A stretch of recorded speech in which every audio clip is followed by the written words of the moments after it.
Thank you for those folks throughout the world that are joining us for our live stream of this special presentation here from Osaka, Japan. It's been a beautiful experience for all of our attendees, for those that are on the internet, we are excited to be able to present this live stream so that other members who are unable to get to Osaka to be with us can participate. It's a great pleasure that I introduce Dr. Ayesha Khanna. She is CEO of Addo, A-D-D-O, which is an AI solutions firm based in Singapore. She has been named by Forbes as one of the groundbreaking women entrepreneurs, and will speak to us today about what's really behind AI, and more importantly, how can we apply AI to our journey. Please join me and welcome Dr. Ayesha Khanna. Thank you. You're welcome. Hello, everyone. So I'm going to talk about artificial intelligence, and it seems like everybody and their grandmother is talking about it these days. There's a lot of noise, a lot of hype, and I want you to think of AI and productivity and AI trends in three main ways. Number one, AI that makes humans more productive. Number two, AI that makes machines more productive. And number three, AI that makes AI more productive. And when you have this framework, when you go to any company, the way I do when we work with very large enterprises around the world, we say, let's divide your operations into three parts. How much is done by humans, how much is done by machines, and what are the data systems that you have? And by dividing it this way, we find opportunities to make their services more innovative, personalized, and efficient. Okay, so let's start with AI that makes humans more productive. And for this, I'm going to take you to Chile. Is there anyone from Chile here today? Oh. Did you know that Chile represents the third largest market for mayonnaise in the world? It's an important fact. And when these three gentlemen, Matthias, Karim, and Pablo, decided to make a plant-based version of mayo in Chile, everyone thought they were nuts. Why would they try to emulate the taste of a condiment that was so dear to the heart of the Chileans? But they were determined. They had a vision. And that's kind of the way it goes, right? You get some human beings, and they have a vision, whether it's the CEO or the board or the head of ESG, and they were determined to make sustainable food tech. But there are a lot of food tech companies out there. What makes one better than the other? And anyway, it would take months and months. The chefs would have to mix together different vegetables. They would have to try it. It was not going to be easy. They needed a new team member. They needed Giuseppe. And Giuseppe is essentially an AI algorithm. He even has a little name card at the company called NotCo. And here's what they did with this AI. They gave Giuseppe the chemical and protein and structural components of 400,000 plants. Can you imagine that? Imagine giving that to a chef or a team of chefs. It's almost impossible. Nobody could keep that many plants in one's head. And they said, Giuseppe, now you come up with recipes. Giuseppe started coming up with some bizarre recipes, such as mix cabbage and pineapple to make it taste like milk, which sounded, they were sure, and would taste absolutely yuck. But they went ahead. This is what the interface of Giuseppe looks like.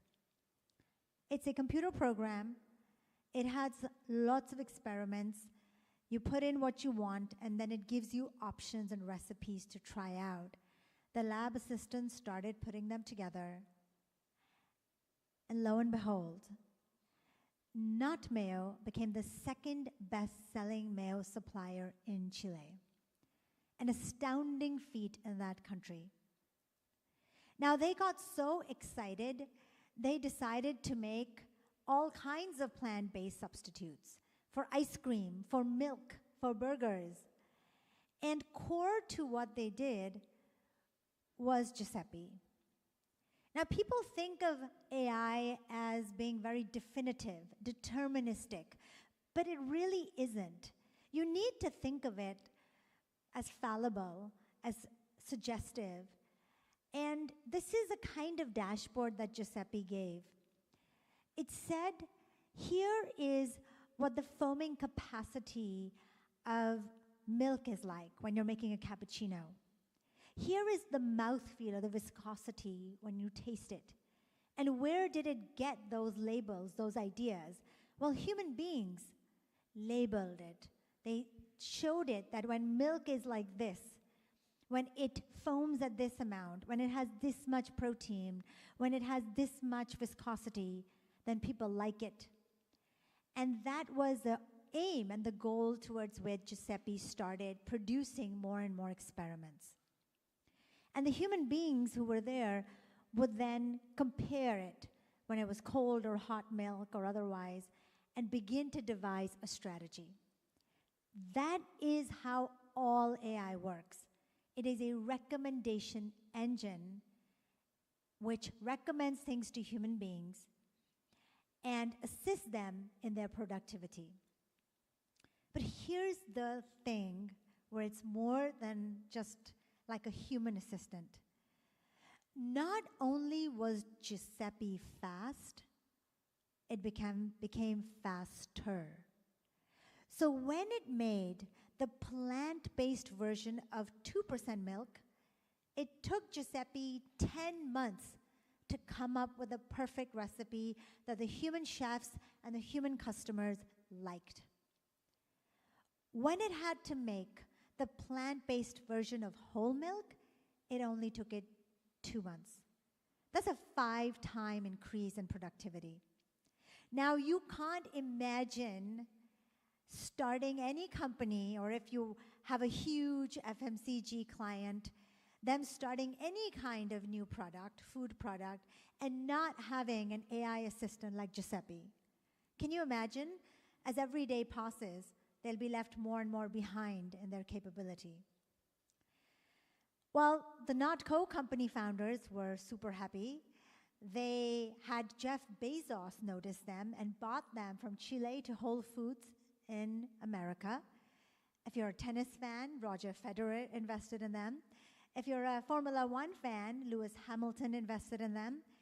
Kraft Heinz has just inked a partnership with them to make plant-based cheese slices that will be available in your supermarket soon. And Mars, the Goliath, is going to be making all kinds of plant-based chocolate and pet food, etc., with Giuseppe. And Giuseppe has been named in the partnership agreement as the reason why they are now partnering with NotCo. Now, what happens when there's generative AI? What's different between generative AI and Giuseppe? Remember, I showed you that interface, right? That's how what we're used to it, where it's like an Excel. But the difference between Giuseppe and Harvey is that Harvey can talk to you. And that's really what generative AI did. All it did was it enabled all of those AI assistants that we have been building slowly to now be conversational. Now, Harvey is a startup started by this gentleman called Gabriel. He said, yes, ChatGPT is pretty cool, but does it really understand the law? Does it really understand all of the arguments that were put forward in cases by defense attorneys or prosecutors? Does it know what judges were reviewing which case and what decision was made? He thought he could feed all of this data into a generative AI assistant and make it a legal assistant. How many of you are lawyers here? Okay, none. If you were a lawyer, you would soon find that you have an assistant called Harvey. Here's what Harvey does. If you're a graduate, let's say you graduated from Harvard Law School, you got $300,000 at Allen & Overy in New York. Now what are you asked to do? Hey, go and do some research and find out all the similar cases to this. Hey, can you draft this contract for me, or look at any issues between these two parties, or do some due diligence, or present some draft arguments. For each of them, that law student graduate who just took his bar exam can work with Harvey to get the first draft done. There are 15,000 firms that are on the wait list for Harvey. And it's Sequoia-backed. Allen & Overy, one of the largest law firms in the world, and PwC are both using it for all its lawyers, and 3,500 and 4,000 lawyers in tens of offices around the world. This is also a way in which white-collar work is now going to increasingly become more productive with AI assistance. Let's say you're on the marketing team. What happens if you're on the marketing team? Now you need to sell cosmetics, and I just came from Seoul where all the men are wearing cosmetics too. So if I wanted to sell you something and you something and you something, I could have the same celebrity. Here it's China's JD.com, but if you're from the US, it could be Kim Kardashian or Taylor Swift or whatever your age group equivalent is. And what they did was they used generative AI to make their celebrity avatar sell different things to different people. So for me, it would sell Clinique. For you, it would sell Ralph Lauren. For you, it would sell HR, all depending on Instagram and who is watching it. Now, this is really hard to do if you're in the marketing team. But here, with a marketing team assistant, it automatically changes both how the celebrity avatar looks and what it's recommending. So whether you're in the kitchen, whether you're the CEO of a company innovating for global dominance, whether you're in a marketing team in China or you're in the UK in a law firm, AI assistants will increase your productivity and should be recommended to all clients to use in their teams. Now, recent research by Harvard Business School showed that even highly skilled workers can improve their productivity by up to 40% with generative AI assistance. That means you and me as well. And they said there are two types of people and two types of ways that people use AI. One is a cyborg behavior, where you kind of intertwine your efforts with AI. You can initiate a sentence and ask it to complete it. The other is a centaur behavior, where you say, okay, I will give AI to do the research, but I will write my own novel or I'll write my own email. One can work either way. What they discovered was that those people do best who have a critical eye towards AI. The people who did the best, the white-collar workers who did the best in innovating, and this was an innovation test that they gave to Harvard Business School graduates, they were best in innovation if they worked with the AI but did not trust it blindly. Because those who did ended up giving the incorrect answers.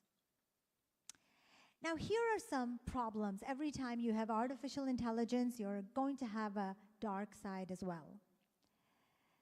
The same generative AI can also be used to defraud individuals. I showed you how you can magically change the hair, the look, what a particular celebrity avatar is selling. In the same way, 6 people were arrested in Hong Kong after stealing people's wallets. And when they had to do facial recognition to gain access to their bank accounts, they were actually able to use generative AI to change their face and defraud the facial recognition software. And this is actually the Hong Kong Police Department that's advising and training its own staff on new AI. So training and development, learning and development, skills training is a huge area of upskilling when it comes to AI. Whenever you see an AI opportunity, you will always have an AI risk.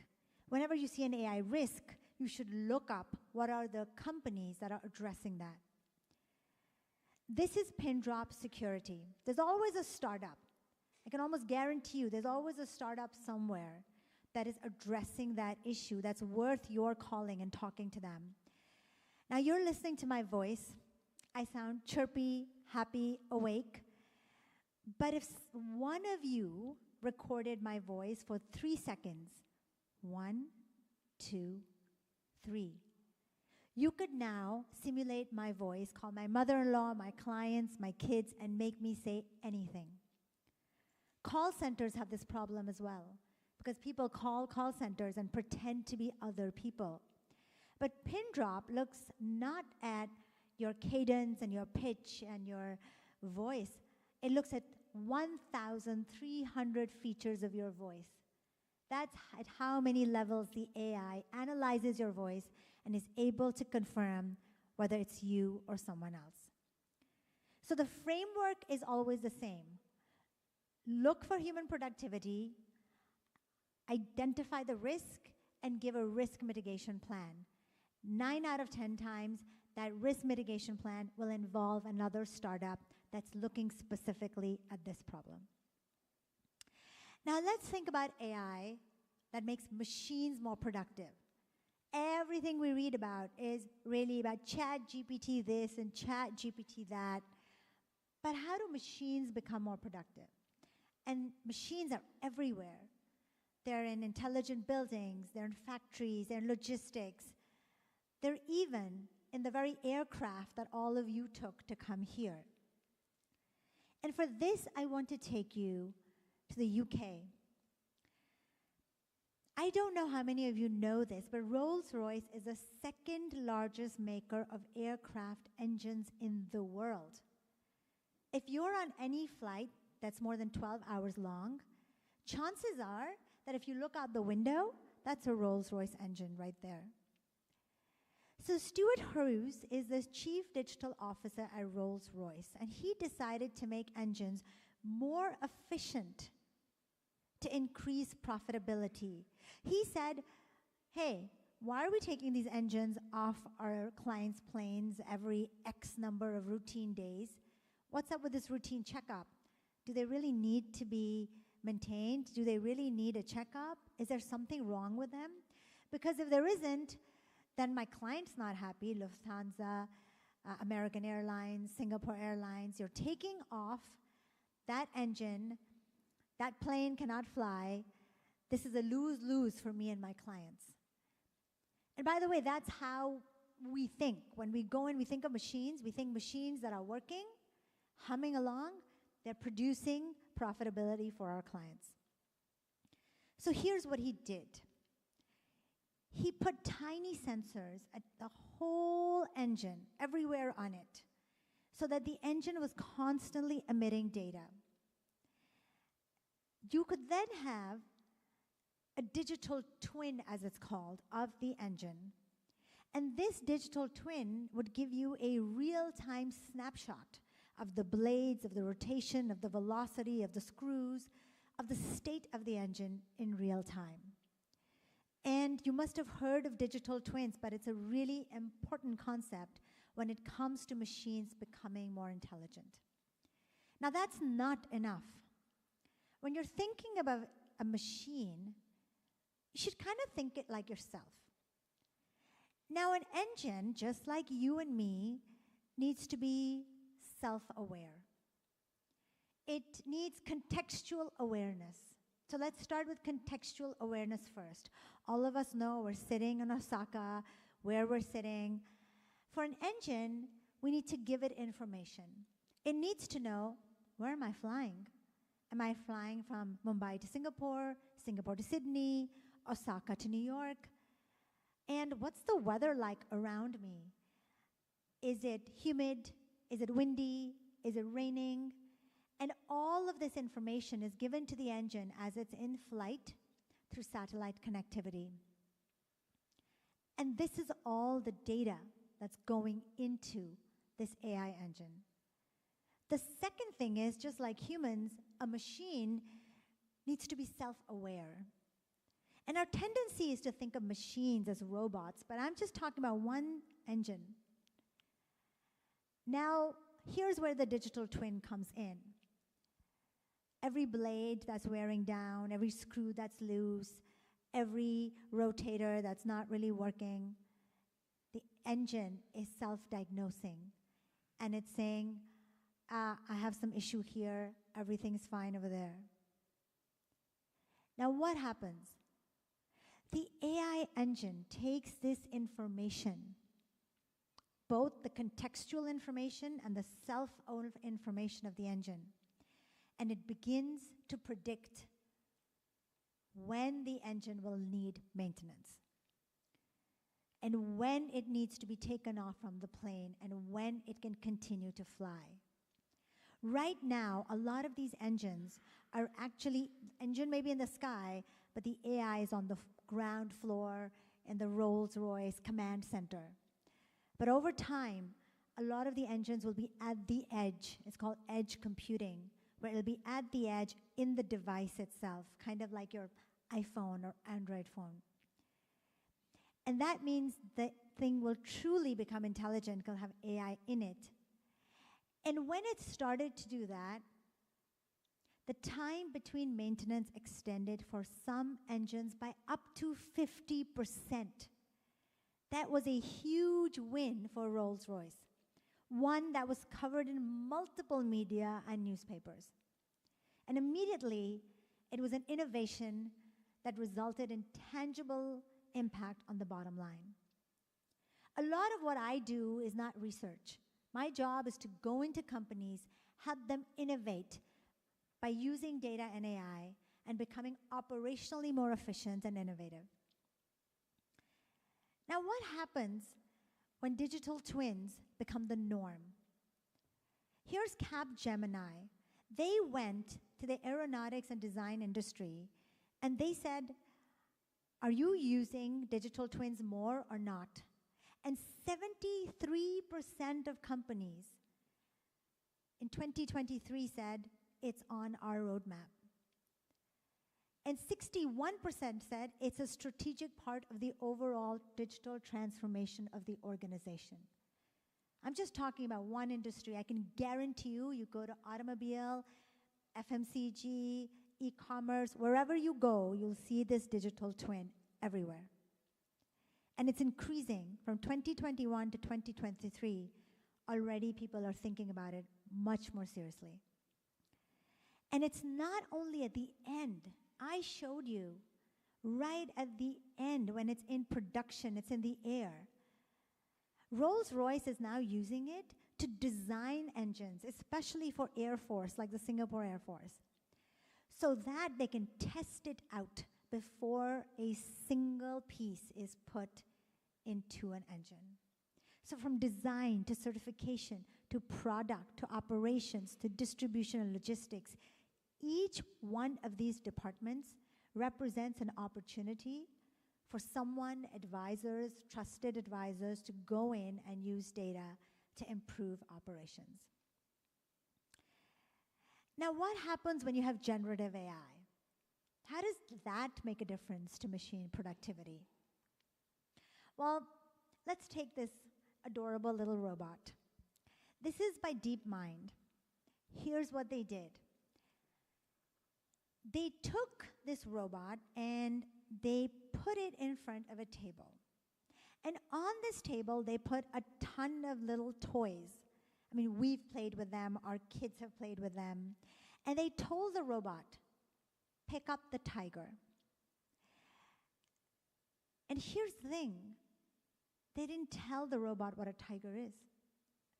Usually, up to now, every robot needs to be trained beforehand, needs to have that recognition in the software in their mind.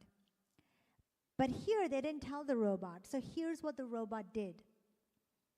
It went to Google, typed in what does a tiger look like, and looked at all the pictures and picked the right robot. How could it do that? Because for the first time, a robot can use natural language to communicate with another engine. I have been doing coding since Wall Street decades ago. We were always writing database queries. This is unprecedented when a robot can actually Google things and come up with an answer.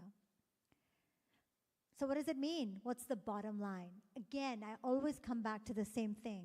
How do companies benefit? Well, here's how they benefit. You have an e-commerce client. That client has a warehouse. That client has a lot of people who put together their boxes and ship them over. Some clients are moving towards manufacturing and e-commerce robots. They all have to then be trained, and they're expensive to train. But React is a startup in Stuttgart. And here's what it does. It says, you can go and put the robot in the warehouse, and you don't need to train it beforehand. It can download a catalog, and then it will know when Ayesha orders an iPhone, and it has the map of the warehouse. It can search it itself, look for it, go and pick it up, look up Ayesha, package it, and send it off. Now, this brought down the cost of deploying the robot by 70%, according to React. And that's the next level of productivity that we'll see, which is in this plumbing of the economy, where robots, and they don't look humanoid, right? From engines to robots to big machines and small machines, they'll start getting intelligent and saving money. When they do that, it leaves humans to innovate and have strategy and think on the bigger picture. Remember the Mayo assistant, chef assistant I told you about? Yes, maybe that one Giuseppe AI assistant replaced 2 human chefs, but look at how much the company grew. Look at how much work was created for investment bankers and lawyers and marketers and other chefs and product designers. That is the framework that I think is the best to apply to one's clients, is the abundance framework, because it gives you opportunity to grow. But then again, every single time you have the good news, you unfortunately have some bad news as well. We all worry about cyber hacking, cyber security. Makes sense. How do you hack an AI? How do you hack an AI? It's different. You go after the nutrition, the heart of the AI, which is the data. If you mess with the data that you feed into an AI, it starts making mistakes. And that's called, literally, data poisoning. Now, here's what the Japan Times has recently said. The next cybersecurity crisis is AI that's been poisoned. Think about that warehouse robot. And I gave a talk to the Fraud Association, Anti-Fraud Association in Singapore, and they said part of what we do is inventory management. We make sure people are reporting inventory correctly. Tell me, what can go wrong if we use robots? Well, if you mess with a robot, with a map, it doesn't know there's inventory there and will report less inventory, leaving it for thieves to take it and just make hay with the inventory they've stolen. So it's very important to have auditors and human beings looking at risk management. But risk management that just says, hey, there's a risk, is not very helpful to large companies. What's helpful then is, well, is there any software out there that can help? Again, always look for the startups. You can go to TechCrunch. you'll find them. Hidden Layer just raised $50 million specifically for AI cybersecurity tools. Again, these are not difficult to understand. They're all logical things, logical frameworks. It's always the same step. Identify whether it's a human or a machine or an AI. Identify the opportunity, identify the risk mitigation. So this one, Hidden Layer, can protect against 64 unique types of AI attacks, including data poisoning. Okay, so now let's go to the third part, which is AI that makes AI more productive. A lot of what we talked about is AI where you go from one, it's just for this machine, or you go to Instagram, if you're a marketing team, it's just for that. Or if you go to food tech, well, it's just for making recipes. But what if AI could talk to each other? Microsoft has just come up with a new framework that allows multiple AI agents to talk to each other, kind of like we talk to each other in natural language. So if it's in Korea, they could speak to each other in Korean, or one could speak French and the other could speak Russian in response. But the point is that we will now have a way for AI to speak to each other and chain tasks together. This is a diagram for Microsoft. Have a look at what happens on the left. You plot, the human being has an assistant. It says, plot a chart of Meta and Tesla stock price, change year to date. And it goes and tells another assistant. And the assistant says, okay, I'm executing the following code. The other assistant says, your package is not installed. Do you see what it's doing? The AI is talking to each other and correcting itself. It's like a team where it's correcting the other one. You're not doing this right. It literally says sorry to its own other AI agent because it's learned from human beings, right? How we talk to each other. And then it says installing, and it gives an output, and that output is then given at the end to the human user. This is extremely useful. And you can imagine for CFOs who are always complaining about death by dashboard, whereas they want to actually understand what's going on. They want to ask a question and get the answer. But usually when they say, give me something, their business intelligence team says, give us 2 months and we'll come back with it. They're lucky if they get an answer. But here, they have a team of AI assistants that can work together. The beauty of this is it's known as a controller. You'll hear this word a lot. A controller LLM or a controller commander engine, like a conductor of an orchestra.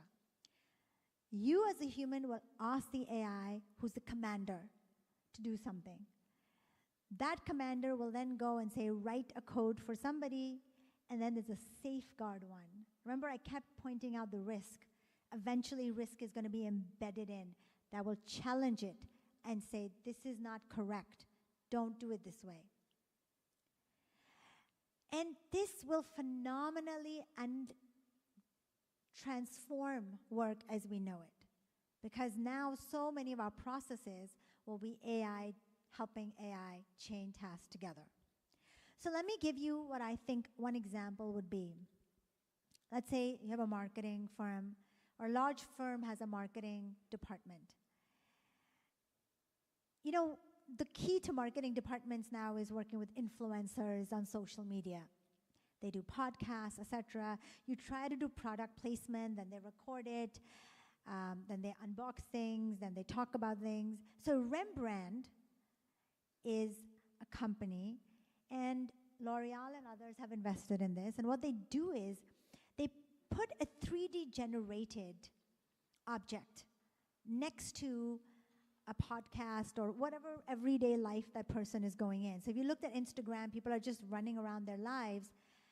But imagine if now the Instagram influencer had a Coke next to her, or had a cup of coffee next to her, or had a glass of wine next to her.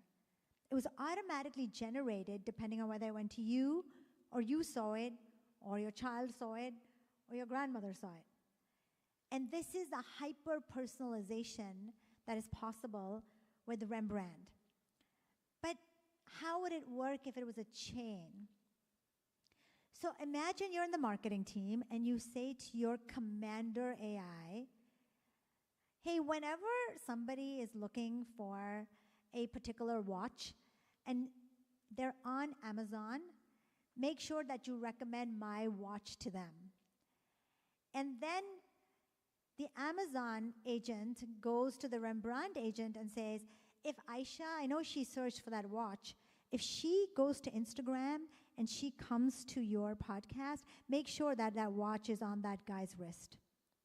And then the Rembrandt, the commander says to the e-commerce agent, the chatbot that pops up on the watch site, hey, you know, Ayesha's been searching for this, and we just showed her a podcast, and the guy was looking at it, and now she's going to come and click on that because she loves this podcaster, and she's going to check out that watch, and when she does, give her a discount. And that is how we can imagine a personalized journey, which is highly innovative, targeted, results in higher brand lift and higher SKU generation that will transform large e-commerce companies. And I challenge you to find me one big company that is not doing e-commerce now. So I have about 3-4 minutes before I take questions, and I want to talk a little bit about governance and ethics, because I think that's super important. I've talked about some of these things, but if you have AI that's going to ripple through the economy like this, and people often fear about jobs, but actually in my experience, people don't lose their jobs. They lose part of the tasks that they do at a job, but because more business is created, if you use AI properly, nobody wants to lose good people. They actually keep them and retrain them to do something else. But there's some things we need to be careful about. As I pointed out right in the beginning, AI needs critical evaluation. It can hallucinate. In Belgium, a man died because he spoke for 2 days to an AI chatbot that nudged him into committing suicide. That's why most of my clients who are in healthcare do not expose their customers to generative AI. It's not safe enough yet. It will be with all of these other innovations, but it's not there yet. And what is the influence of these AI friends? You know, this is Will. Will was identified as Jessica's boyfriend in an article, but he's an AI.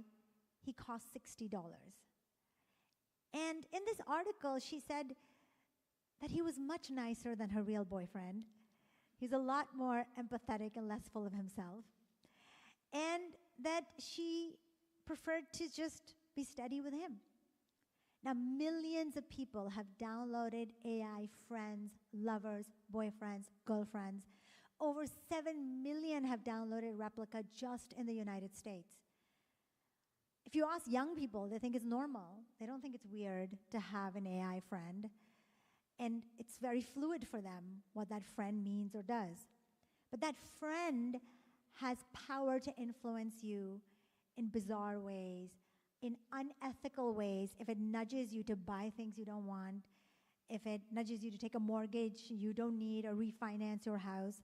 So we need regulation. And regulation is extremely important because people don't know what to do with these chatbots. They just trust them. Sherry Turkle from MIT said, we can't help it.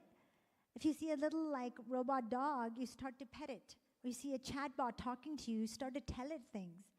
In Samsung, the employees literally were checking their code, which had IP from Samsung. They were checking it la-di-la-di-la, which had GPT, and it was a massive mistake because they gave away their IP. They didn't even realize it. So training employees, training children, training youngsters, training mid-career people like us is incredibly important. Learning and development is a huge new area where we get asked a lot in terms of employee upskilling. And the European Union has a wonderful framework. It's a risk-based framework. And people complain about the EU, but you know as well as I do that nobody cared about data before the European Union put together GDPR. And after that, everybody complained, but then after that, everyone started respecting data privacy. And in California, CCPA is even more strict than GDPR in the European Union. Companies are required to know where their data is. They're required to know where my data is and know exactly where it resides and delete it if I want. And the European Union provides a great way for us to move forward in a way where human dignity, human data, human privacy is at the top. And I'd like to end with this, which is what's going to happen in the long run. In the long run, you'll need auditors for AI risk management. But it's not going to be as simple as that. Eventually, you'll need AI to audit AI. And in Singapore, the government has used an open source toolkit called AI Verify. And any company can download it. And then they can pass their AI models through it, and it confirms or verifies that the AI is not biased, that it's ethical, that it's not vulnerable to data poisoning or generative adversarial attacks. Today, they can voluntarily report this. But think about it. How is that any different from ESG reporting? That also started out in the same way. Eventually, what we'll see is that there'll be AI governance, where AI bots will go into companies that will expose their AI, and they will then go and assess and report, especially the public companies, if they're compliant or not. And where human beings are needed is before that part, where the companies make sure that when compliance and reporting is due, they are ready. And that's another huge area which people are not appreciating, but companies are just beginning to think about. And I sit on a number of boards, and a lot of what we do in governance now is also look at comprehensive IT risk management strategy, including for artificial intelligence. So I hope that gave you some idea of the cool things that are coming, of the risks associated with it, of the startups that are working on it, and on the regulations that we'll all have to comply with. Thank you. Thank you so much.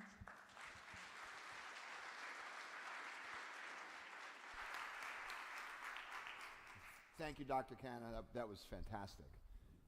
So we have time for questions. I'm sure we've got she didn't say anything that's controversial. So I'm sure we've got some stuff that, I'm sure we have questions. So, all right, you had said that AI is going to need auditors, and I'm sure 50% of the ears perked up. What does that mean? What does that mean that needs auditors? People are going to they're going to have to be specially trained folks, go in and make sure that the AI is doing what it's supposed to be doing, that the inputs are correct? Yes, absolutely. So what it really needs is there's a good risk management framework. What you need it has people, processes, and software tools. And then part of it is you need organizational change management experts that go in and see, do you have the right skills to make sure that these 5, 6 major risks are taken care of. And that means it's in the process of data. Where are you checking it? Somebody needs to go in and check that. You don't always need a data expert for that, but your team should have an AI or data expert. So there would be an AI auditor team, and in that there would be a data process expert. There would be an AI hacking or cybersecurity expert. Could also be part-time for that matter. But somebody needs to go in and make sure that the people, the processes, and maybe you're using tools such as hidden layer, but you need to say, is hidden layer regulated? Is it in the US? Is it in China? Are you confident? What are the laws over there? Do the laws say that that data is secure? These are things that somebody needs to think about and really put together a solid offering. And I believe that this is going to be a huge growth area in the coming years. Excellent. Here we go. We have a question over here. While we're teeing that up, I got a quick question for you. We had a speaker that talked about avatars and Geminoids. How important is an avatar or Geminoid to the implementation of AI? Or not important at all? It's not necessary, right? An avatar is just a digital, representation of some sort of an AI. But it doesn't need to be there. ChatGPT doesn't have an avatar. But is it more like it gives it an interface so we get more wide usage? Yeah, so it gives it that interface, which is why you saw with Harvey or with Giuseppe, they didn't have live avatars. But if you look at some of the other tools, like the boyfriend, girlfriend I told you about, they are the typical avatars that you would see, which are more animated. Often they can be more emotionally connected to you as well. So those really form a deeper connection with a human being and make it more vulnerable to its suggestions as well. Excellent, thank you. Question? Thank you. Isn't there a risk that the trust between people will go down? I was thinking about the voice, for example, that I don't know if Bill is calling me or if it's an AI robot giving me a call, and in the future they will only be better and better. 100%. I don't know if you heard about this grandmother in Canada who was called by her grandchild that she had been kidnapped and immediately sent money, but it wasn't her granddaughter calling at all. What's going to happen is, again, look for those startups. So already we'll start seeing like iPhone apps or Android apps that you can download, and it will look at those 1,300, 2,000 features of your voice, and it will go through this app before you pick it up, and it will confirm to you that it is, in fact, your friend, your colleague, or your mom. Another question? Nope, we're in the back. Yes. Pablo. So I'm thinking about AI on the health industry and in any industry overall, the world. And I'm thinking about the accountability and what AI actually produces or the outcome of AI, like the contracts you just mentioned or surgery or I don't know. So what are your thoughts on that? Well, this comes to the same idea of risk management, right? Accountability is that you are not getting away with making mistakes, that in fact you are following due process. And the key for anything that affects people's lives in a meaningful manner or a company's bottom line in a meaningful manner is a human in the loop, as we call it. A human in the loop means that the human double checks everything. So that's really where it becomes an assistant. So you don't let it just you do a very complicated surgery without a surgeon and a nurse right next to it. Not unless it has been shown to be effective and correct millions of times. And that's really what we're seeing, is that it's used much more in e-commerce and other kinds of industries than it is in healthcare. It's always a recommendation. So we work, for example, we'll identify people who have a high risk of heart failure, but we'll recommend it to the doctor. The doctor will then reach out to the patient and have a discussion and prompt them and nudge them. But that may change in the future. We'll just have to see. But for that risk management framework and that auditing team is key to preventing that from happening. Here we go, in the back of the room. How will we keep up with AI? It's so fast. How humans will keep up? Well, I think that one of the ways to keep up with it is to have large frameworks to think in, which is why I'm writing a book on AI and productivity. The moment you step away from the day-to-day and step back into big trends and 2 or 3 big trends that are happening, then you can decompose according to the business problem. So I always tell people, don't try to follow what's happening in AI, because that's not your business. Try to follow what's happening in your business. So it may be, you could say, AI entertainment startup, AI law startup, and put a Google alert on it. And it will start giving you all the startups and all what people are doing.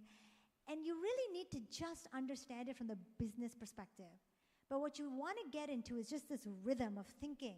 It's the same pattern. So if you put it and it comes into your inbox every day, you'll begin to recognize that AI can do 2, 3, 4 things. And that's all you need to know. I always say you don't need to be a data scientist, but you need to know how to work with one or how to work with an AI assistant. And that means you should be good at your business problem and try to have some bigger picture of how it works with AI. Any other questions? I'm getting a cut it off here, Bill sign. Thank you, Susanna. So thank you, Dr. Khanna. That was fantastic. We greatly appreciate it.